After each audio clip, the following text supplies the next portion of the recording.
bienvenidos a La Carroza. Hoy, viernes 22 de enero del 2021. Hoy vamos a estar presentando nuestro episodio número ya 19, ¿verdad? Creo. O 22, o 20. No, 19. ¿19? Sí, ¿no? Pues, Bueno, uno. Pues ya se nos olvidó, pero puede ser 19, 20. Ok. En el cual vamos a estarles platicando relatos. Si se fijan, pues hoy la grabación es desde cada quien desde casa, porque pues con esto de la pandemia pues nos estamos volviendo locos y tenemos que estar encerrados, ¿verdad? Sí, Pero bueno, ¿qué vamos a platicar el día de hoy? pues hoy son historias, diferentes historias. Tres diferentes historias. Ok. Pues ahí va la primera. Va. Y después sigue la segunda y luego la tercera. Muy bien, y luego el final. Yo traigo, a ver si otra vez no se corta el audio, porque ese lo hemos intentado contar 2 veces. El bosque de los suicidas, ahí en Japón. Okiwahara es el segundo lugar del mundo donde más personas acuden a acabar con su vida. El primero es el popular Golden State en San Francisco, Estados Unidos. El Okiwahara es un bosque de 35 kilómetros cuadrados ubicado al noreste del monte Fuji. Entre la prefectura de Yamashaki y Shizuoka, en Japón, a unos 100 kilómetros al oeste de Tokio. En ese espacio natural de gran belleza, conocido como el Bosque de los Suicidios, posee un denso manto de pinos que atesora y oculta una larga historia de historias desafortunadas, mitología japonesa llena de demonios. El bosque es un mar de árboles tan profundo y es tan fácil perderse que los excursionistas que penetran en él suelen dejar cintas de colores atadas a los árboles para facilitar el regreso a los suicidas arrepentidos. Y es que Okiwahara es uno de los lugares en Japón donde más suicidios se cometen, otra vez. De hecho, existe un poema con 1000 años de antigüedad que habla de este rincón como un bosque maldito. Tal vez la afluencia de personas que acuden cada año a quitarse la vida en este tenebroso bosque, que el gobierno instaló diversas señales de advertencia en varios idiomas para intentar cambiar la opinión de los que acuden por este motivo. Algunos de los mensajes dicen: tu vida es un tesoro, es un hermoso regalo de tus padres. Por favor, piensa en tus padres, hermanos e hijos. No te lo guardes, habla de tus problemas y te entrego todo lo que me sobra. Ah, no. Inmenso, yo dije... No sufras solo, antes contacta a alguien. El gobierno japonés ha llegado incluso a clausurar ciertas zonas. El turismo solo está permitido en zonas vigiladas. Aún así, los suicidios siguen produciéndose, llegando hasta casi un centenar de muertes al año, aunque el gobierno niega de dar cifras concretas a esa estimación. Sí, para no armar escándalo. A pesar de ser un escenario truculento no deseado, el bosque está repleto de árboles centenarios, formaciones de lava, cuevas subterráneas, y es que la superficie del bosque está formada por una especie de cava de roca volcánica. Su formación se debe a las... Es que nos están aventando el perro, literal.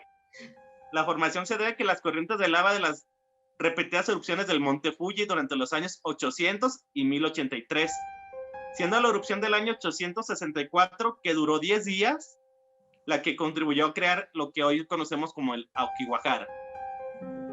Fíjate, y qué raro que siento que como que es un terreno de piedra volcánica, haya mucha vegetación. Sí, porque pues debería estar como muy cubierto, ¿no? A lo mejor sí, la como tierra no es preparada para la vegetación. Ajá. ¿Qué están dando? Hay un ente aquí. Hay un ente diabólico. Continúa. En su interior reina el silencio y la oscuridad, pues la vida silvestre es casi inexistente y la zona está llena de cavernas rocosas y frías. En este mar de árboles tan profundo es muy fácil perderse, y de ahí que los excursionistas que ingresan en él suelen dejar cintas de colores atadas a los árboles. Algo más inquietante aún, si cabe, es pasear por el bosque y ver los detalles a modo de recuerdo que los familiares y de los suicidios de... Algo más inquietante aún, si cabe, es que pasear por el bosque y ver los detalles a modo de recuerdo que los familiares de los suicidios depositan junto en la zona en la que acabaron con sus vidas. El escenario es desolador. Adentrarse entre las entrañas del Okiwahara es penetrar en un océano verde de árboles, profundo y oscuro, al que algunos llaman Yukai, mar de árboles. Aquí resulta difícil orientarse ante la imposibilidad de utilizar brújulas, GPS o teléfonos móviles. El rastro que deja a las personas que desean morir aquí se ve incluso antes de adentrarse en sus profundidades. Desde automóviles olvidados en el aparcamiento del parque, sogas que aún cuelgan de los árboles, frascos de pastillas, junto a cuerpos y esqueletos que quedaron allí y aún siguen vestidos con sus ropas con las que ingresaron. Ay, qué feo. El bosque cuenta con un grupo de voluntarios que recorren sus caminos y en busca de los cuerpos de las personas que decidieron acabar con sus vidas. Aunque hay muchos que se dan por perdidos y pasan días, meses, incluso años antes de ser encontrados. Pues muchos ya son encontrados como calaveras. ¿Sí? Esta elección del bosque de la Okiwahara para morir está parte inspirada del cuento Kurohei Hukaki, El negro mar de árboles, de Seicho Matsumoto, publicado en 1960, cuya historia acaba con una pareja de enamorados quitándose la vida en este lugar. Algunos creen que los orígenes de esta siniestra fama como lugar de suicidio se retoma al siglo XIX, cuando las familias pobres abandonaban a sus ancianos o familiares enfermos en el bosque para que murieran practicando una forma de eutanasia japonesa. Ay, eso. Esta se le llama ubasute. Ay, no, qué malditos. Sí, es como, ya no tengo y no para cuidarte, te dejo ahí cómete una ardilla o algo. Ya no funcionas, órale. Hey. Ay, no. La literatura también ha contribuido a hacer famoso este lugar. Obras como El Manual Completo del Suicidio, un libro de 1993 escrito por Watai Tsurumi y actualmente prohibido en el país de Japón. Convierte a la Okiwahara en uno de los mejores lugares escenarios para japoneses para perder la vida. Y eso fue el bosque de los suicidios en Japón. ¿Quién va a querer andar perdiendo? Bueno, ahorita todos que nos estamos cuidando porque queremos vivir, o sea, irte ahí pues a colgarte o a matarte, pues no, la verdad que feo lugar. No. Ok, ¿qué más? Esta fue la que yo traje. No la vamos a ver. No. Es que mi celular no está abriéndolo con letras. ¿Cómo con letras? Sí, pues tu celular. Pues, o con números que se ocupaba abrir. ¿Mande? O con números. ¿Cuál es? O con números. ¿Con números? Sí. A ver. Aquí alguien anda ladrando. ¿Quién es? La Lola. ¡Ja! Ahora con números. ¿Tú es eso? Sí, pues estará rapidito. Bueno. Rituales diabólicos. Este es el puente. ¿Cómo se llama? El túnel Sheinbaum. No, se llama de Claudia Sheinbaum. El túnel. ¿Qué pasó? No sé qué pasó. A ver. Ya van a empezar las cosas demoníacas para no poder sí. nuestras historias. A ver, ya me sacó esto. Ahí está. El túnel Sensabao. Sensabao. Ok. Échale. Rituales diabólicos, asesinatos y muerte. 3 cosas que forman la base sobre la que se sienta el folclore de uno de los lugares más extraños de los Estados Unidos. Situado al sudoeste del estado de Tennessee, realmente pocos lugares en la actualidad consiguen inspirar más miedo y terror que el célebre túnel Sensabao. Tenemos efectos de sonido. Efectos de sonidos. Diabólicos. Entre los habitantes de la región existe la creencia de que el túnel es un lugar maldito que debe evitarse a toda costa. Desde antes de su apertura, el túnel Sensabao ya formaba parte de las historias malditas de Tennessee, como un lugar donde se solían ver apariciones, donde los motores de los automóviles simplemente dejaban de funcionar y donde el llanto de bebés y los gritos de auxilio de mujeres se podían escuchar haciendo un eco eterno entre las oscuras paredes de concreto. Pero, ¿cuál es la verdadera historia detrás de este infame lugar? ¿Y por qué tantas personas temen aproximarse? ¿A cuáles fenómenos se encuentra asociado? ¿Qué cosas son verdad? ¿Y cuáles son invenciones de los pueblerinos? Los profundos secretos que guarda el túnel Sensabao resultan mucho más inquietantes que cualquier leyenda urbana. Este es el origen de la leyenda. El túnel se encuentra situado en las proximidades de la carretera Big Elm en Kingsport, Tennessee, y no queda demasiado retirado de una antigua mansión construida a mediados del siglo XIX. Con aproximadamente 40 metros de largo, la construcción del túnel tuvo inicio en 1920 con el objetivo de facilitar el tránsito de los residentes y permitir un acceso más rápido entre el valle y la ciudad contigua. Actualmente esta vía se encuentra en total estado de abandono. Existen otros caminos más claros y seguros. La entrada que conduce hasta el sitio solamente es utilizada por los habitantes locales y aún así en muy raras ocasiones. El hormigón con el que está construido presenta diversas fisuras y hay grafiti que cubre prácticamente todo el frente, además de grietas y pozos llenos de agua acumulada de lluvia con dengue. El túnel es muy oscuro y está en pésimo estado de conservación, con puntos de inundación, filtraciones y moho acumulándose por todas partes, además de jeringuillas desechables, lo que evidencia el uso de drogas. Pero no siempre fue así. Durante algún tiempo el túnel fue un lugar bastante común, una ruta más utilizada por los habitantes de Kingsford. El túnel se hizo famoso después de un notorio asesinato que ocurrió en su interior, algunos años después de su inauguración. Hay 3 versiones sobre cómo habría ocurrido este crimen, y todas tienen en común el hecho de que involucran a un bebé de pocas semanas de nacido. La versión más ampliamente difundida es la que dice que en los años 30 un vagabundo invadió la residencia de la familia... de la familia Sensabaugh, miembros prominentes de la sociedad local. El criminal entró en la casa durante la madrugada mientras todos dormían y comenzó a tomar todos los objetos de valor a su alcance. Fue entonces cuando el señor Sensabaugh escuchó los ruidos y se levantó para preparar su arma. El vagabundo supuestamente huyó a uno de los cuartos donde se encontraba el recién nacido y lo tomó como escudo. Manteniendo el bebé al frente, huyó del lugar, a sabiendas de que si era atrapado podría ser linchado por la comunidad. El hombre se introdujo en el bosque. En el tianguis. Así es. Se introdujo en el bosque con la intención de ocultarse. El mejor escondrijo que encontró fue aquel viejo túnel. No sabía qué hacer con el bebé que no dejaba de llorar. Entonces decidió ahogar al pobre recién nacido en un pozo de agua y arrojar su cadáver en un pozo. ¡No manches! Cuando fue capturado, el hombre confesó el crimen, pero el cuerpo del bebé jamás fue recuperado. Pese a esto, el vagabundo fue condenado y ejecutado en la silla eléctrica por asesinato. Las otras 2 versiones no involucran al personaje de vagabundo. De acuerdo con una, el señor Sensabaugh vivía junto con su familia en una muy buena casa, bastante próxima a la entrada del túnel. Un día el hombre simplemente enloqueció. ¡Ay, Remy!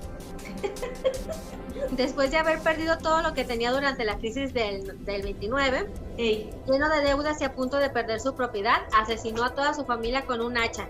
Entonces tomó al bebé recién nacido y lo arrojó en una fisura que se había abierto en el interior. ¿Entonces los golpeó con el extender hacha? ¡Dale un pellizco! Aquí el Remy lo va a pellizcar. Si esa versión es verdadera, no hay archivo policial que la constate, pero algunos dicen que mucha gente en la época simplemente enloqueció, claro. Y para evitar que más casos así se suscitaran, las autoridades prefirieron desaparecer los registros. Los habitantes más viejos juran que fue verdad. Y por último, la versión restante dice que la señora Sensabaugh habría sido la responsable de la tragedia, luego de haber dado a luz a su 4.º hijo. Enloquecida y presa de una desesperación total, habría colocado raticida en la comida que servía a la familia y silenciosamente observó a cada uno de ellos agonizar entre convulsiones. Después de esto subió al cuarto donde dormía el bebé, tomó al niño y lo llevó hasta el interior del túnel, donde ambos desaparecieron en la oscuridad. Sus cuerpos jamás fueron encontrados. La residencia de los Sensabaugh fue demolida en 1950. Si cualquiera de estas versiones fuera remotamente verdadera, no queda duda de que la tragedia tuvo lugar hace bastantes años, posiblemente algunos años después de terminado el túnel, como máximo una década después.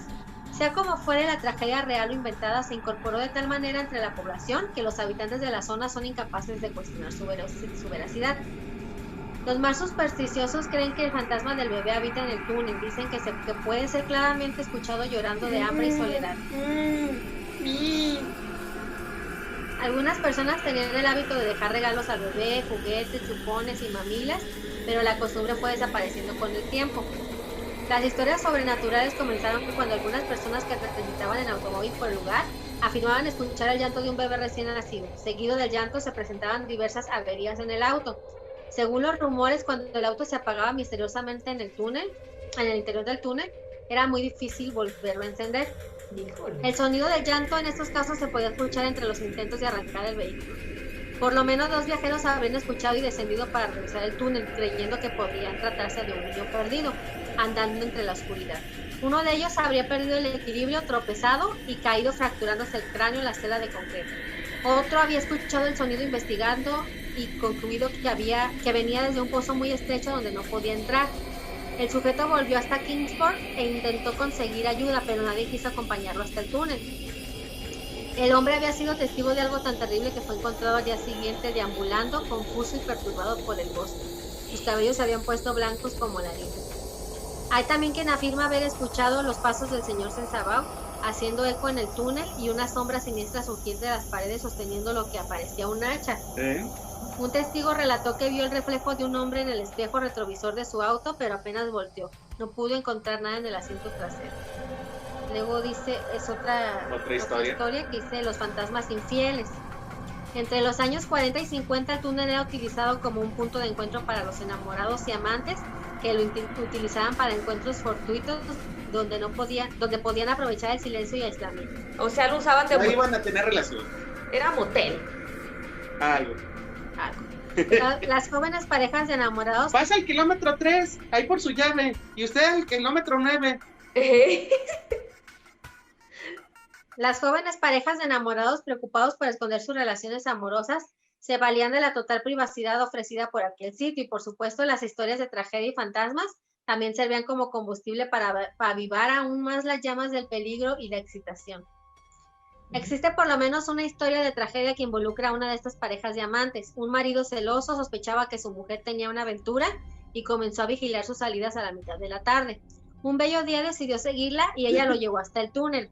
El marido armado con un hacha entró por el camino y encontró a los dos tortolitos. En un estado de cólera total los mató, descuartizó los cuerpos, los colocó en una bolsa llena de piedras y los hizo caldo como Gumar y los arrojó en un agujero inundado. Supuestamente se suicidó luego de que lo acusaron de matar al sujeto que, según las malas lenguas, era un político local. Aunque menos frecuentes que las historias sobre el bebé, existen relatos sobre dos fantasmas ensangrentados y mutilados que vagan en la oscuridad. Y en algunas versiones un poco más picantes, las personas ven a una pareja teniendo sexo en el interior del túnel. Los más curiosos que se detenían a espiar la escena se arrepentían unos instantes después, pues los amantes asumen una forma cadavérica. Como el video de Chemical Brothers. Hey girl. Hay una escena que están teniendo relaciones en el video. Sí. Un túnel de decadencia. En 1966, no es cierto. Cuando un segundo camino fue abierto a mediados de la década de 1950, el túnel dejó de ser usado a excepción de por algunas parejas, adolescentes, vagabundos y drogadictos, como Laura. Un túnel de decadencia. En 1966, 3 jóvenes habrían utilizado el mismo túnel como un sitio para drogarse. Los cuerpos de 2 de ellos fueron encontrados a mitad del camino subterráneo, víctimas de una sobredosis. Pero el tercero de ellos, un tipo rebelde que utilizaba una chaqueta de cuero, fue detenido por la policía al día siguiente. Contó una historia verdaderamente exquisita. Dijo que sus amigos se mataron aplicándose una dosis letal de heroína en las venas. Después de escuchar algunas voces en el fondo del túnel, el adolescente también escuchó las misteriosas voces y llegó a preparar la jeringa. Pero en último momento se armó de valor y corrió con todas sus fuerzas sin mirar hacia atrás. Pese a que sobrevivió a la experiencia, terminó en un centro de rehabilitación donde murió en circunstancias muy extrañas. Entonces, como algo maldito. Como que algo ahí lo andabas. Mátate, drógate, pero mátate. Pues como la del La Rosa de Guadalupe. No, menso, la del tinaco la muchacha.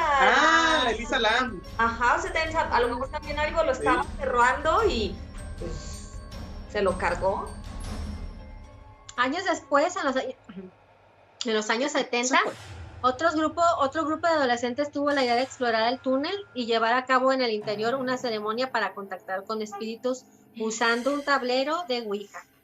La idea brillantemente genial era comunicarse con los 2 adolescentes que habían muerto de sobredosis pocos años antes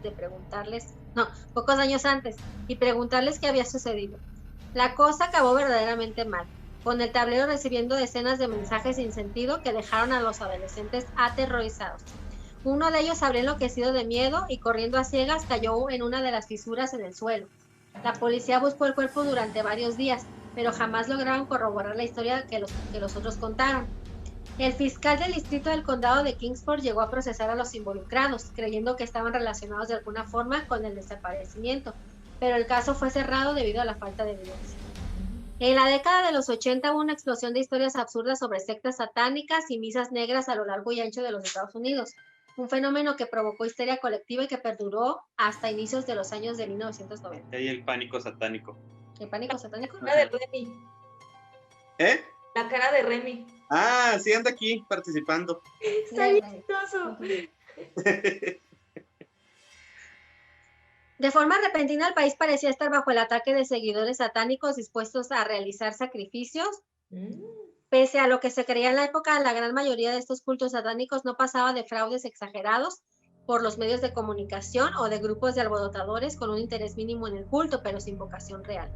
Un lugar con tan larga tradición de rarezas como este túnel acabó siendo un imán para los locos que estaban aficionados a lo sobrenatural y que estaban dispuestos a comunicarse con los espíritus atrapados en su interior. Luego de que el lugar fuese invadido y pintarrajeado con cruces invertidas, pentagramas y signos diabólicos, las autoridades decidieron cerrar el túnel y sellar su entrada con tablas, añadiendo un aviso de que los invasores tendrían que responder ante la ley. Y por supuesto, dicha prohibición no permitió... En este camino. Ay, me asustas. Yo, a mí también dije, ¿qué trata? Pues es la ley, ¿no?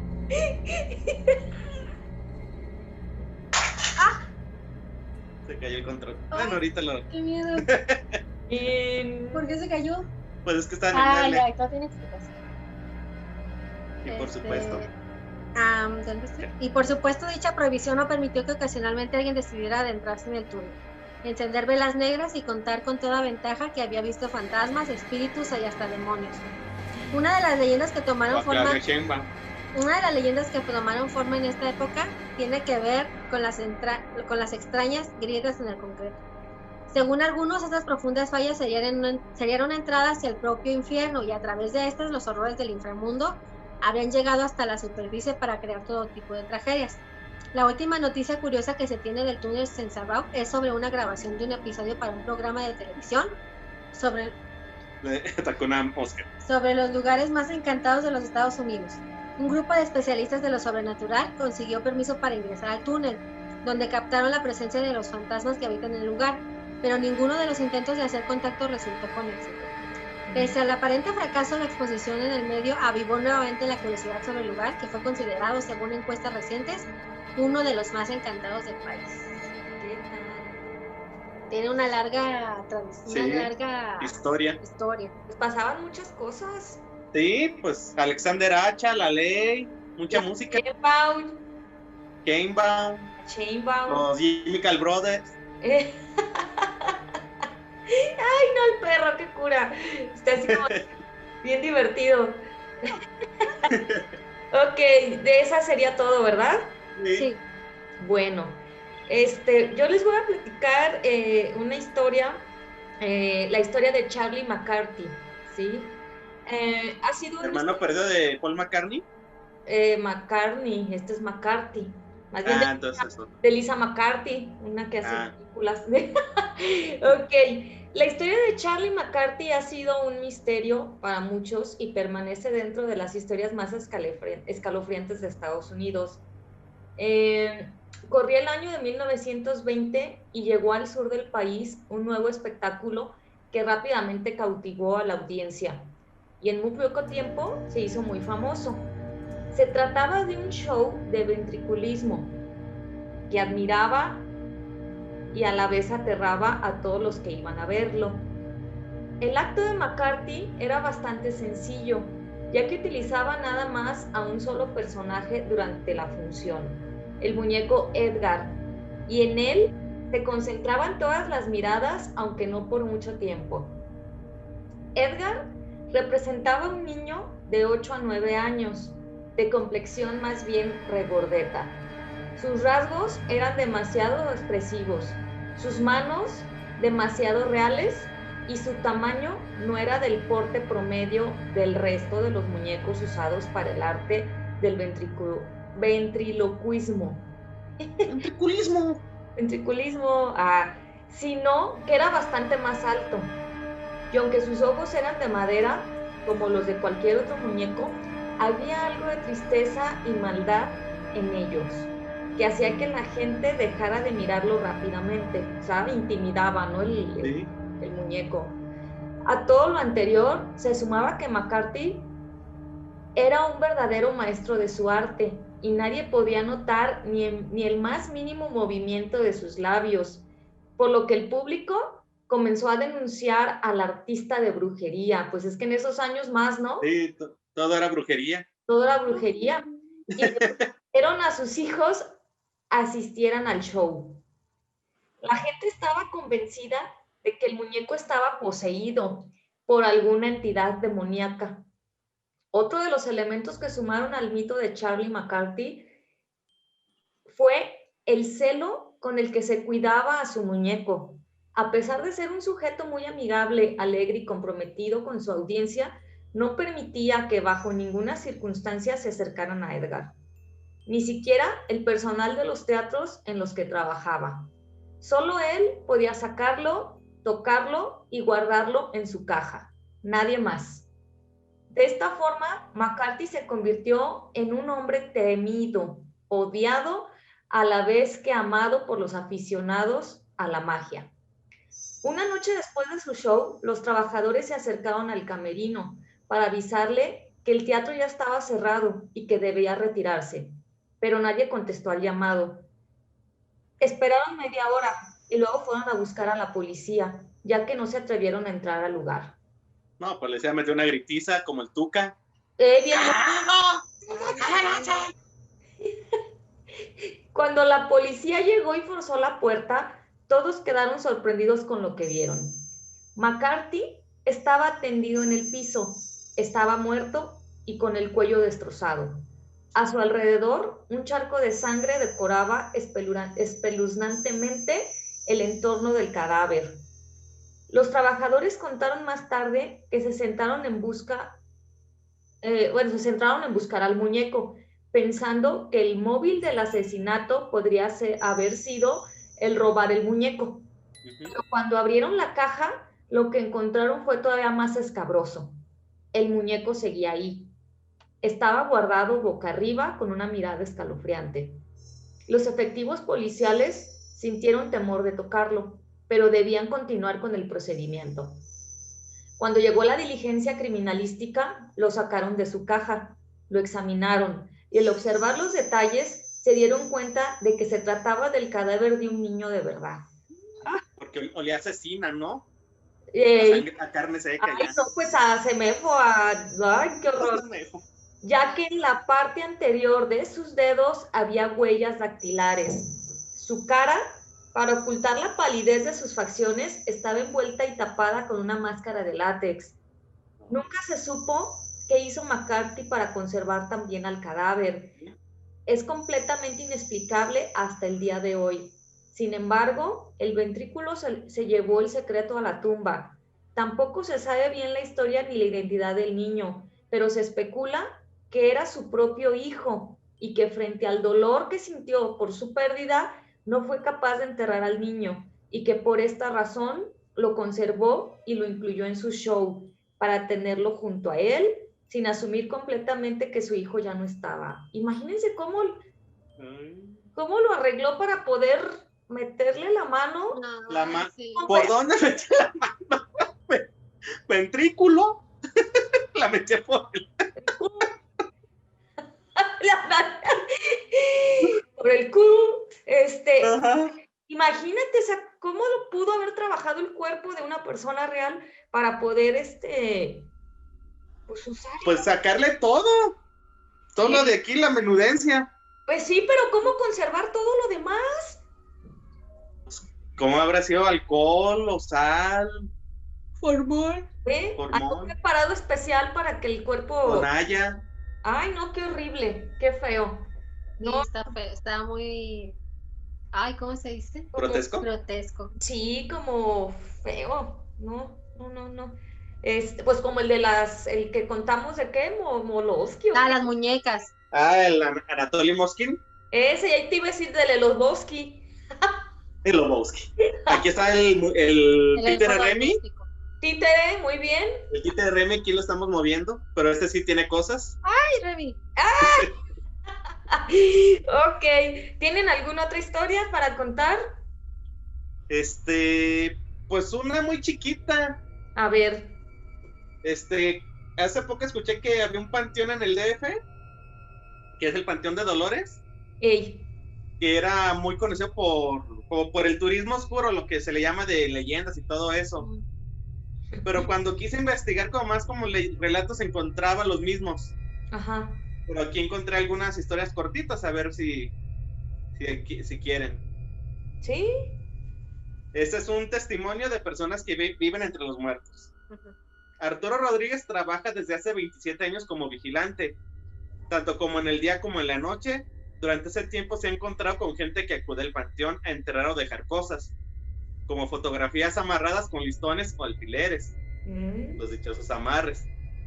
Por lo regular la gente acudía los martes y los viernes, al mediodía o a las 6 de la tarde. Pero ya no es tan frecuente. Aunque en sus años como vigilante no ha visto cosas del más allá, ha escuchado historias. Hay un angelito a unos metros de la entrada y se comenta que se baja a jugar a las 2 de la madrugada. La estatua de un ángel. No manches. Le gusta hacer bromas a los cuidadores y hasta incluso hay uno que dice que una vez fue correteado por él. ¡Hoy no más!